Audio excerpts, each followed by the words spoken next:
Hi, this is Mark Fischel. Welcome to episode 3 of Screenshots. I'm joined by my co-host Juan Raya. We're going to do a little wrap-up of the first two tournaments of the season, the Patterson Invitational and the Atlantic Classic, as well as the Lake Invitational. What else do you have for us today, Juan? Well, I'm going to give a little tip on how to play the wires, the side back, and the back side screen. Terrific.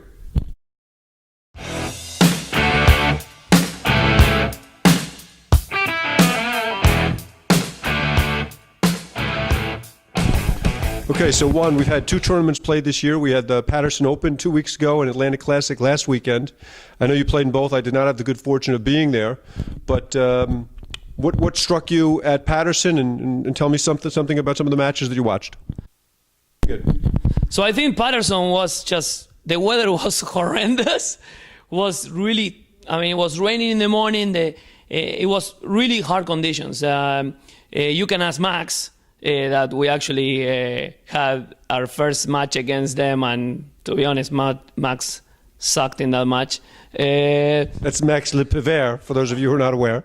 No, actually, it was really hard to play, and but we were able to win that match. We had a little more experience than Corey playing in the rain. I think that was a big difference. But then there were other matches like Mick Irdoya and Mark Ennis beating 6-3 in the third. They beat Lubao on the Rose. That was very surprising because I did play with Mark and Mick, and even though I think they're great players, I didn't think they were this good already. And I think they had a great event. And then they beat Martin and Sebastian in the semis. That showed everybody that it wasn't actually a fluke that win against Lubao on the Rose. That was really tremendous, backing up the first win with the second win. Sometimes the second win's even harder. Yeah, especially because everybody thought, okay, Mick and Mark won this match because it was in the rain. Otherwise, they didn't have any chance. And in the afternoon, it didn't rain, and they beat the great team of Martin and Sebastian. Yeah, briefly, I want to talk about Mick for a second. Mick pulled off one of the most, to me, astonishing athletic achievements I know of with his Davis Cup victory in May. So Mick is a tennis pro 51 weeks of the year. In fact, I think during June and July, he logged over 250 hours each month on court. He takes a week off. He goes to Davis Cup, the most pressurized part of our sport, and he wins a singles match against a guy who's a professional tennis player who's 450, 500 in the world? Yeah, well, that wouldn't be me, but I think Mick is amazing. We played tennis a few times this summer. He actually came and played in the Prostate Cancer Foundation Pro-Am that a lot of the top players in tennis come and participate, and he was one of the best players out there. So that was great to see and great achievement from Mick.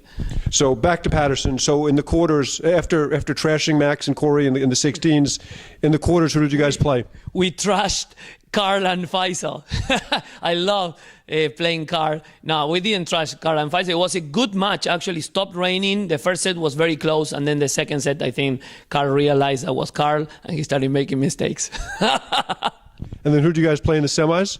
Well, the semis was a tough match. We played against the new team of Drew Broderick and Jared Palmer. We were 4-love up in the breaker, and we ended losing 7 points in a row. So we lost 7-4 and then 6-3. In the second set, they played great. They were very steady. Jared made some incredible volleys. Drew didn't miss a shot. So it was a good match, but they played better and they won. Finals, Broderick Palmer versus Mick and Mark. Tell me a little bit about that.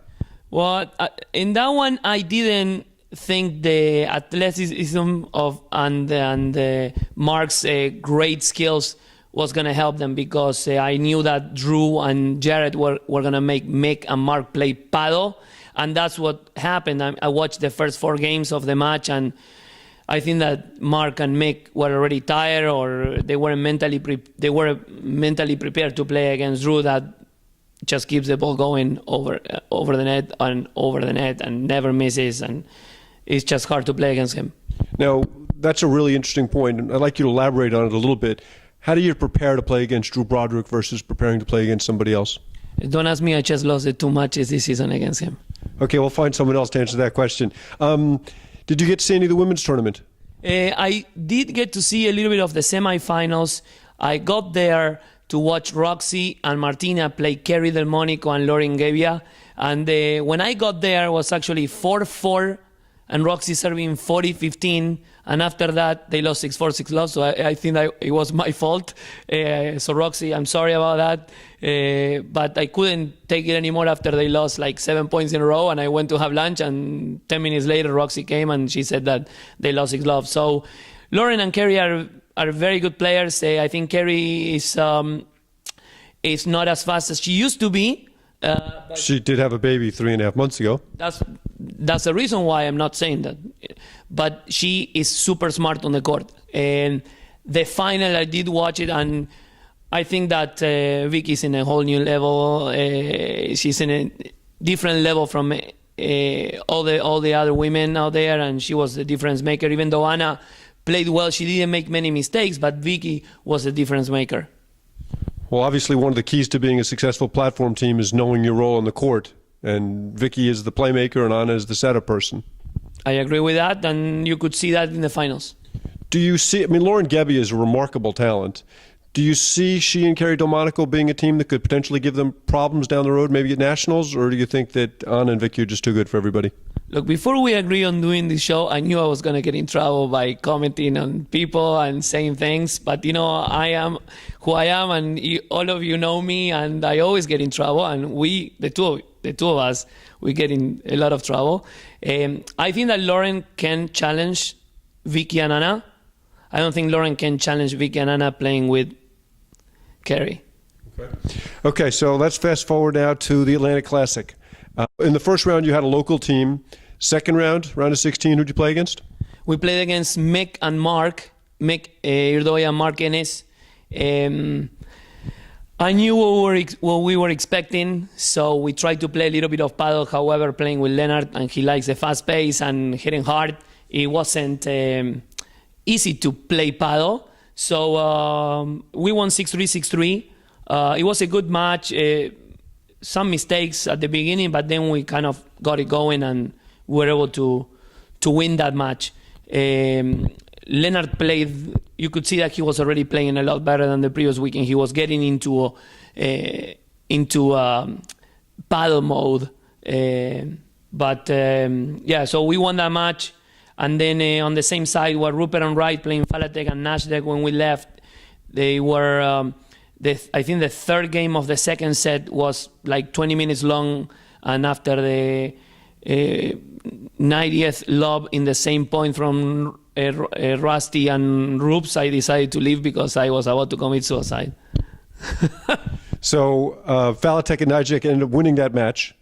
And you played them in the quarters. And how did that match go? We played them in the quarters. It was 7-5, 6-4. No, 7-5, 7-5, actually. And I don't think I played that well that much. Leonard was able, to keep us close. And they actually were up 5-2 and 5-3 in both sets. And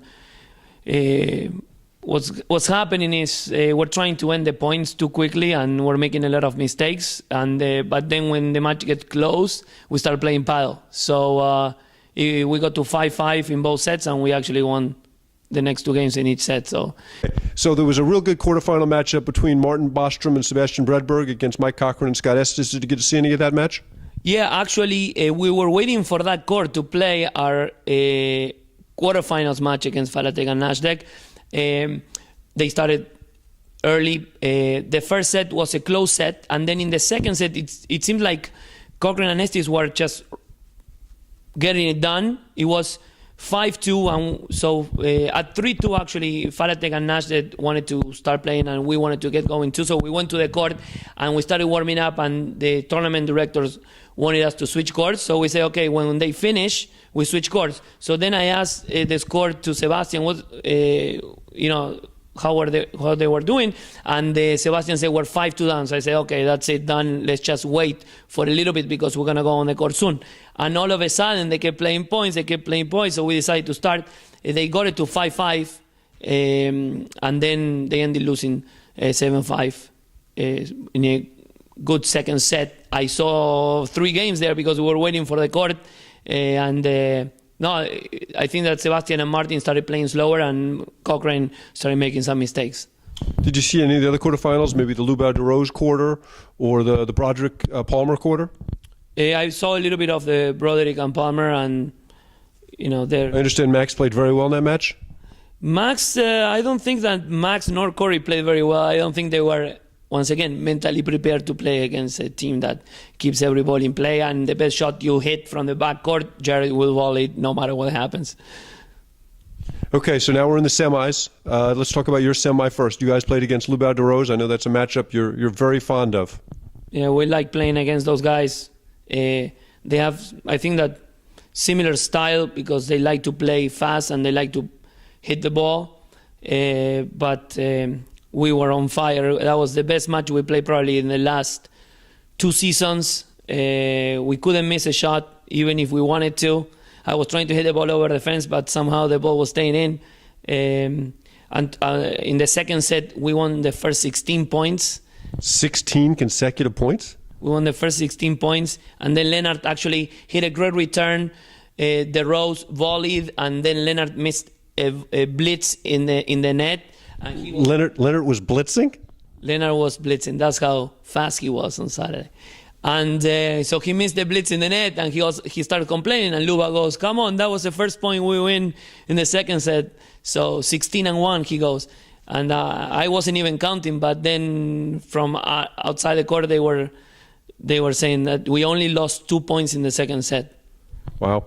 So the other semifinal was Broderick and Palmer versus Cochran Estes, which looked like would be a terrific match on paper. Did you get to see any of that? I watched a little bit of that one. The first set was 4-love in like 27 seconds.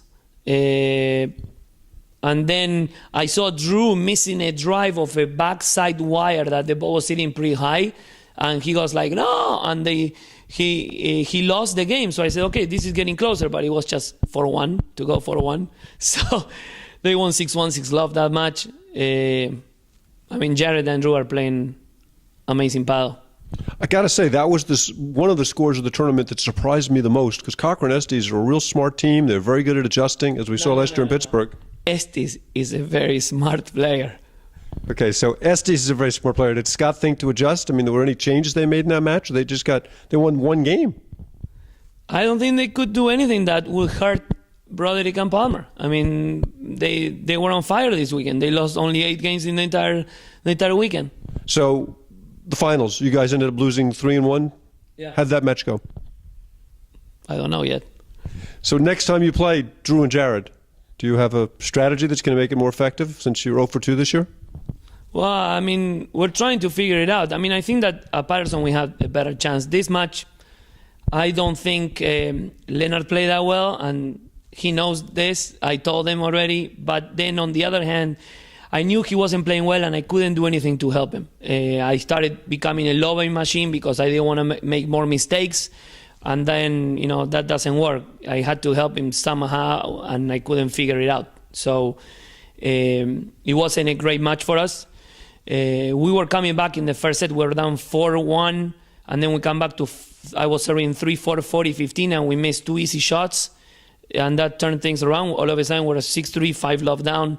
We won the next game, and then we lost the match. So I think, we can all beat each other any given day. I think that at the top of the game is close, even though the scores sometimes are not that close, but are a few points that are making the difference. And we're close. It's just that, I don't know, I hope next time we get better luck. Okay. The women were playing over at Indian Trail. Anna Brzova ran the first Lake Invitational, I think the tournament was called. Do you know much about what happened there? Obviously, you didn't get to see it because you were playing. I was texting with Roxy, and I saw that they actually had a great win against Sue Tarsian and Lauren Mandel in the quarters. I was impressed by that. I think that's a great result for them. And then I saw that the final, once again, was Brasova and Stoklasova against Dardis and Shea. And once again, Brasova and Stoklasova win the tournament. So, can anybody beat Anna and Vicky this year? I don't know if somebody can. As of now, what I can see is that nobody is actually even close to beating them. But I hope somebody beats them, because that would make the sport more interesting. It seems like the women's there are no many surprises. Everybody, who's going to win pretty much all the time. I would like to see more of different teams winning tournaments. It would be fun to see a more athletic game. I think that Vicky is bringing that to the table. Roxy is bringing that to the table. I would like to see more action on the courts. It seems like the women's game kind of stayed in the old days, and I would like to see that change. There do seem to be some more women these days that are hitting the ball, and very unusually you had a bunch of people changing partners this year, so there are some new teams. But I think the first two tournaments you had the top 4 seeds make the semis, both at Patterson and at the Lake Invitational. So it is a little bit of the same old, and we got Sienna and Vicky played Dardis and Shea too many times last year. My hope is that Roxy and Martina can be one of those new teams that steps it up, because they do play a new age paddle. They play much faster. They drive the ball a lot. Do you think they've got what it takes to compete with Anna and Vicky? I think that Martina has to get better on the wires, and I think that Roxy has to be a little bit smarter in her shot selection at the net. But do they have the skills? They do, but they need to improve a lot to beat them. I think that Lauren and Kerry actually have a better chance. Okay, that's a wrap-up of the first 2 tournaments of the season. We're going to do a little tip with Juan now on the court to help your wire play.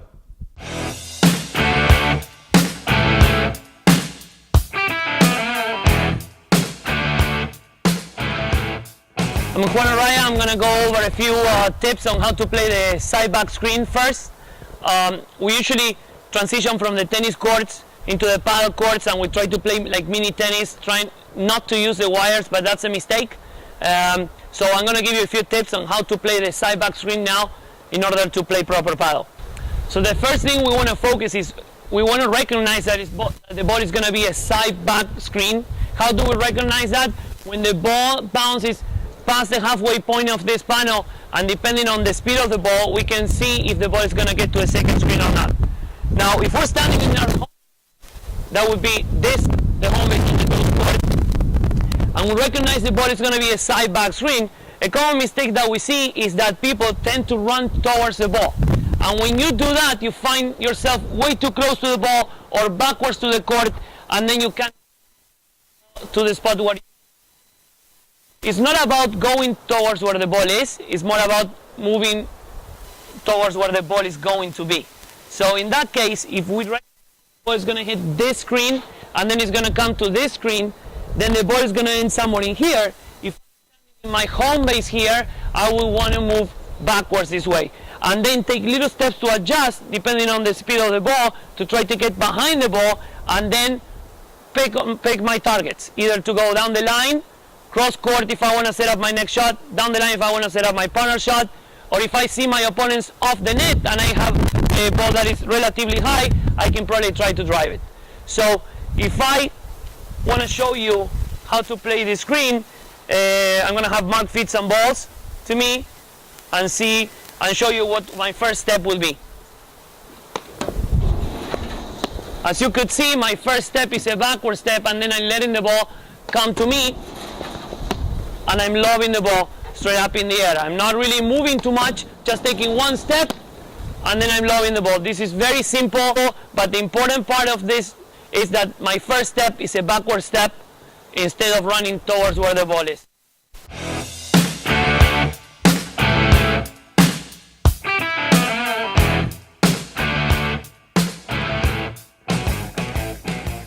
Okay, now let's see how to play the back side screen, the other combination of screens that we have in the sport. Common mistake when we wire is that when the ball hits this screen and then it goes there, the incoming ball is coming towards us, so is to try not to get hit by the ball, moving away from our side, and then the ball is going away from us and we're chasing. So the key of this shot is to actually stay with the ball, just turn, and our first step is to the side. It's not that we're trying to move back, we're not trying to move away from the ball. We're trying to just turn, and when we see the ball hit the wire, we're moving towards the side screen, and then we're taking little steps, adjusting so we can get close to the ball. Now, depending on the height of the ball, you can either drive it or you can lob it. If the ball is above the net level, you can easily drive this ball because it's already moving forward, you're getting closer to your opponents, and you can actually win a lot of points with it. So let's do a quick demo on how to play fire. I'm going to try. depending on the speed and the height of the ball. I'm going to lower it. I'm going to drive it. On a high contact point, you can drive the ball as long as you're moving forward and you're standing behind the ball.